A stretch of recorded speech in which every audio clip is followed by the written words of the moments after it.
1.45 trillion. That is the highest number a human being has ever been worth. It happened 8 weeks ago. 8 days later, roughly $500 billion of it was gone. One man climbed to level 7, the level nobody in history had ever reached, and he fell off it before most people even heard he was up there. There are 7 levels of billionaire. He is the only person who has stood on all 7. And the gap between level 1 and level 7 is bigger than the gap between you and level 1. $1 billion to $3 billion. Most crowded level. And the biggest lie in wealth. A level 1 billionaire usually does not have $1 billion. They have a number on a spreadsheet. A founder owns 25% of a company that just got valued at $4 billion. That is a billionaire. Now try to spend it.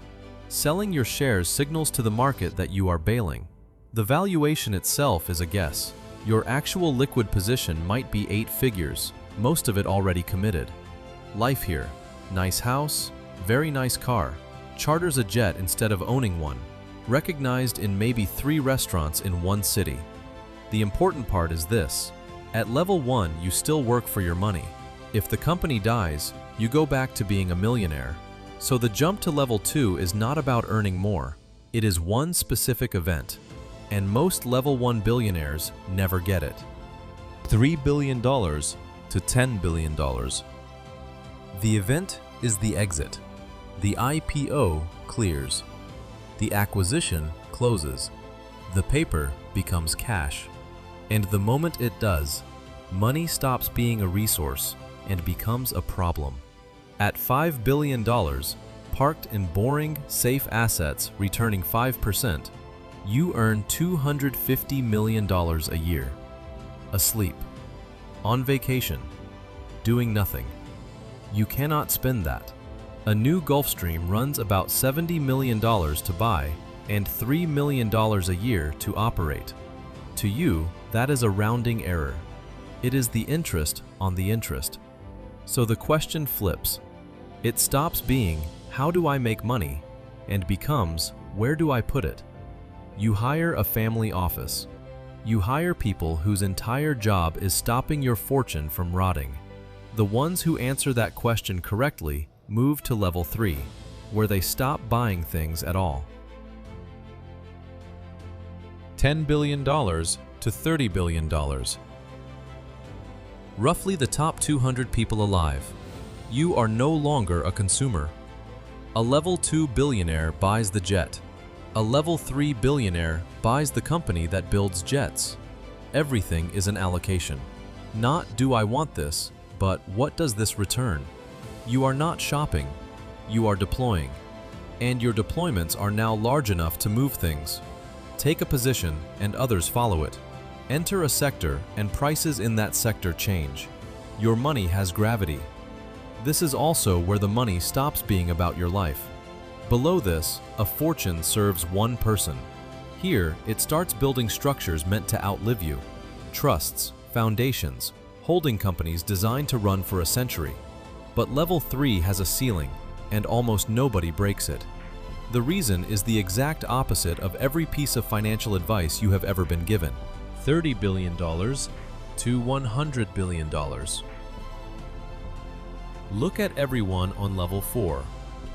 Roughly 30 people on Earth. Almost all of them share one trait.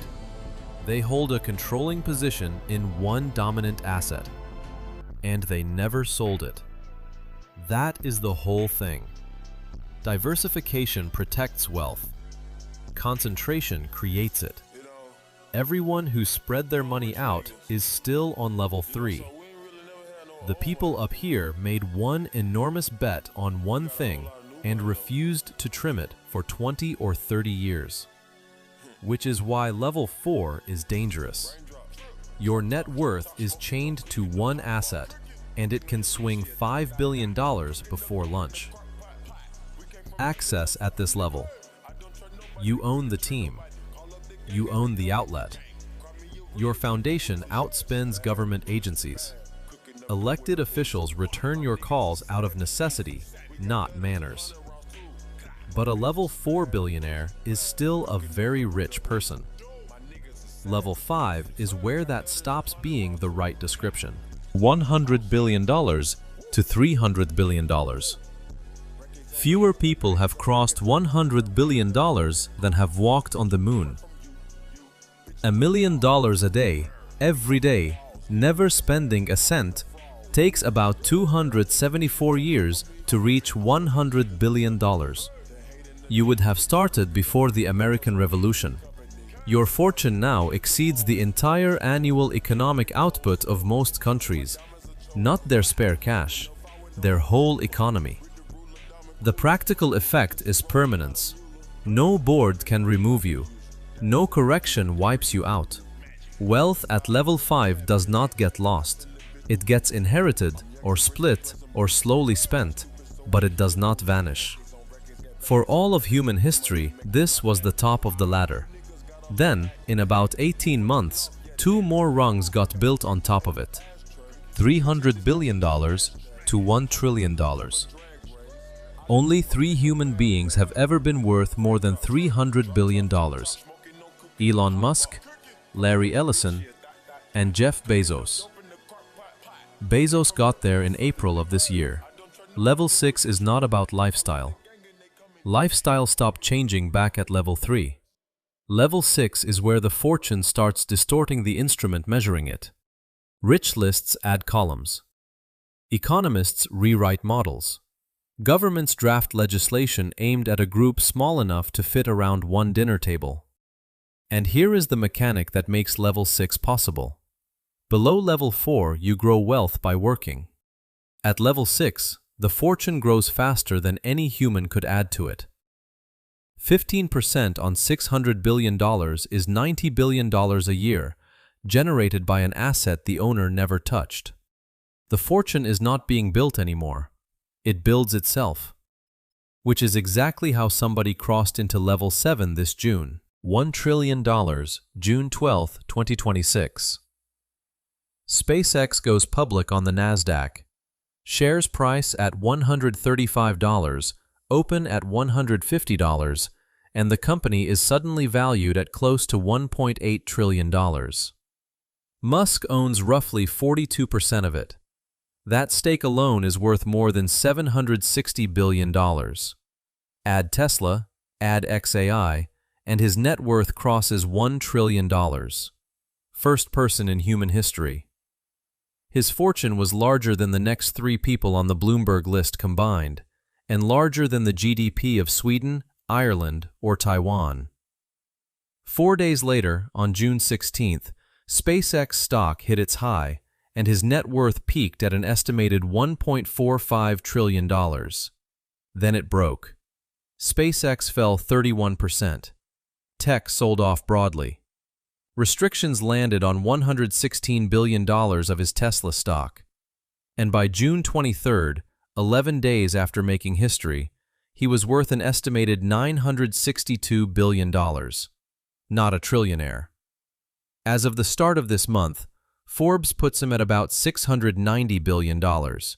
He dropped below $700 billion in July for the first time since December. He is still the richest person alive by a margin so large that the second-place finisher is closer to a typical American household than to him. But level 7, right now, is empty again. So notice what actually changed as we went up. It was not the houses, not the jets. All of that maxes out around level 2 and then stops mattering entirely. What changed was control. Level 1 owns paper. Level 4 owns an asset. Level 6 owns a machine that prints money without them. And every single level up came from the same move. Somebody refused to sell the thing that was working. That is also the reason level 7 is empty right now. The same concentration that gets you up the ladder is what throws you off.